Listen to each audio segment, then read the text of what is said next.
Hello everyone and welcome to today's show on Real and Pew. And I remain your host, Dr. Becky Olubukola. Education, like I said, is a bedrock for nation building. And we'll be talking about how our government needs to improve in the funding, in the budget that goes to education, and supervise to ensure that all the strategy put in place for education is being followed. There's a need to have a strong committee on education revamping in Nigeria. What are the problems in our education system? What do the government need to do? And what do the private sector need to do? And you as an individual, what do you need to do to improve on the education? Like I've always said, the government cannot do it alone. We need all of us to be able to pull the nation forward. Even though, yeah, I know what's in your mind, that the government has a responsibility to grow the nation. Funding for education has been consistently abnormal over the years. In the year 2017, 6% was budgeted for education, and in the year 2018, 7.1% was budgeted for education. In the year 2019, 5.9% was budgeted for education. And even in this year, 2020, only 6.7% was budgeted. That shows a decrease in the budget in Nigeria for education. And that just shows the government priority, that in over 100% budget, if the government can fund infrastructure, if the government can fund health sector, if the government can fund every other sectors, why can't our government put more priority and emphasis on the education system?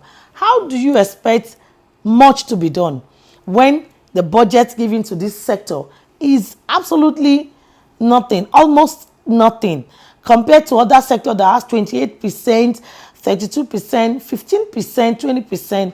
UNESCO actually stipulated that 26% of our nation budget must be given for education. But today, nobody in this country, in the last 3-4 years, none of the government has not actually followed the speculated percentage, provided by UNESCO. What will it take for government to recognize the urgency in education system and actually revamp the system by putting more funding? If the education system is poor, then it reflects on the products that it brings out. Just have a look at the product of our education in the last 5 years, in the last 10 years. You can't compare it to the product of our education system in the days of the Awolowo, in the days of the Zik. Government was doing sponsorship. They were taking people outside Nigeria for training.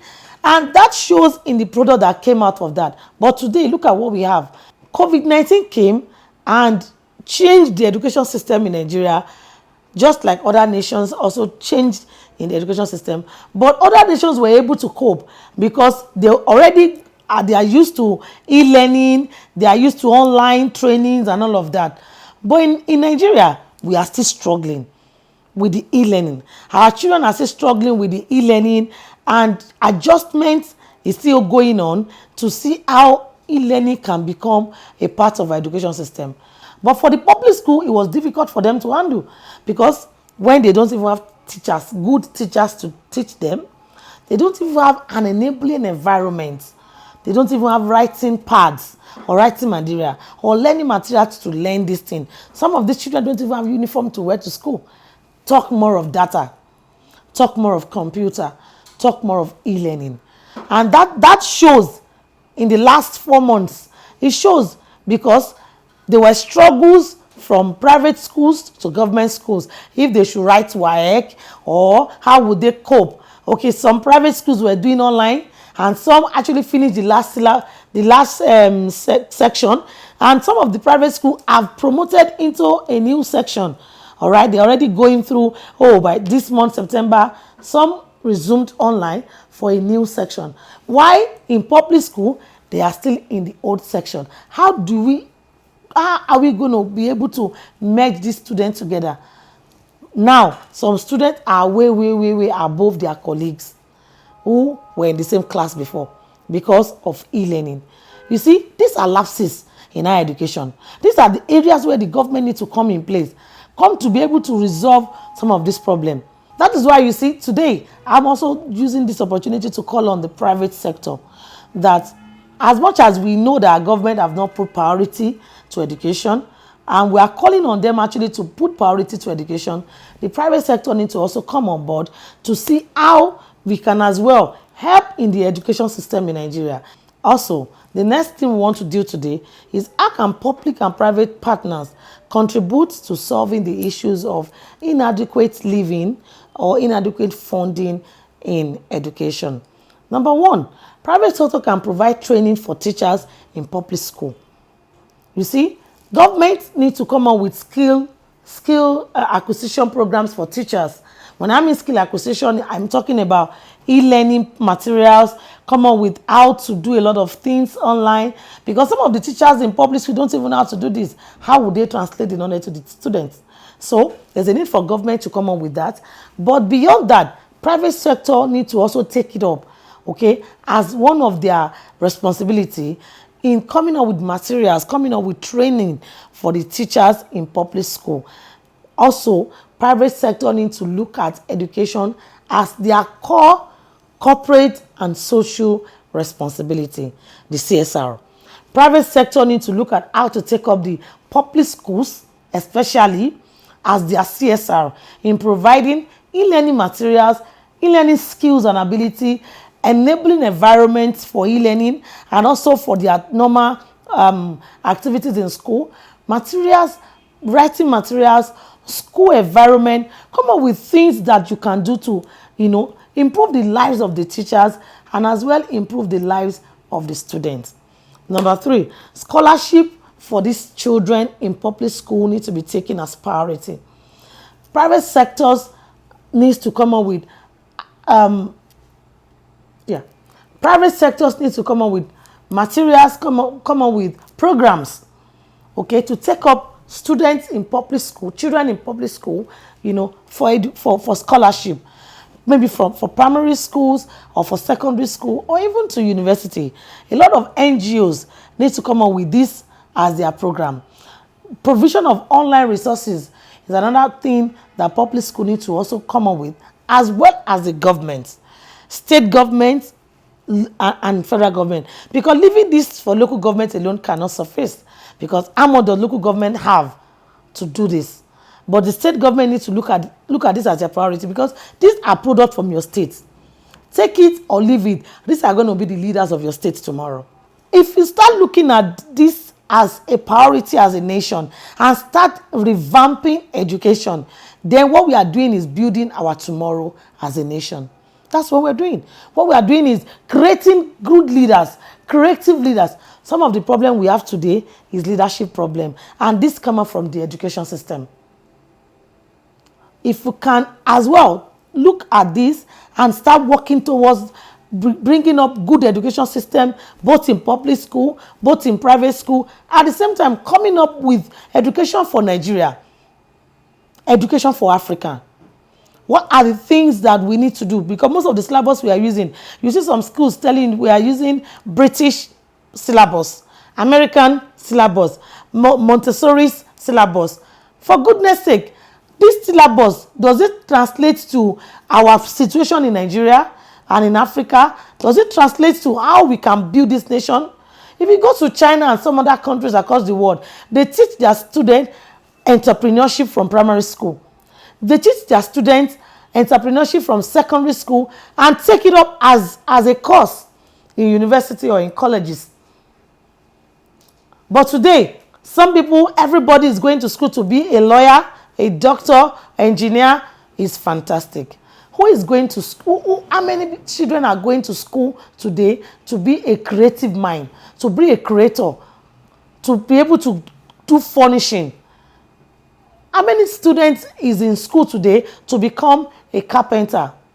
When I mean carpenter, I'm not meaning carpenter in the literal way, but a carpenter who produces something very great.